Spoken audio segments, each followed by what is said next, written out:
Hi, I'm Paul Battaglia, and this is section 1.2, Graphs of Equations. You know, my students have seen equations before and they've graphed them before.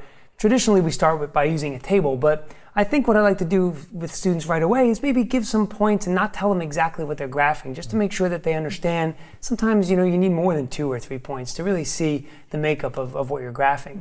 Joined by Gabe and Brittany, and guys, talk to us a little bit about maybe some of the key characteristics of graphs we got to worry about. Brittany, why don't you go first?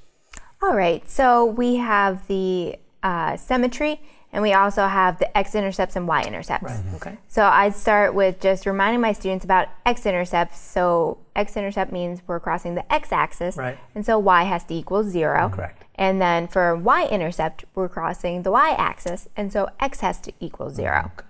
And then with symmetry, most of my students understand x-axis symmetry, y-axis symmetry. Yep. Mm-hmm. But then if I give them y equals x cubed as an example, they're like, oh, there's no symmetry. Right. Because they forget about origin symmetry. Right, so it's very important to make sure they understand that they can have origin symmetry. I actually find too that students also struggle with that same example algebraically, you know, trying to prove that origin symmetry, because the kind of the negatives throw them off sometimes, for sure. Yeah. Gabe, talk to us a little bit about maybe how we can talk to our students about circles and maybe even build on some prior knowledge we talked about before. Sure. So circles are a nice example that fit nicely into this section because they're symmetric.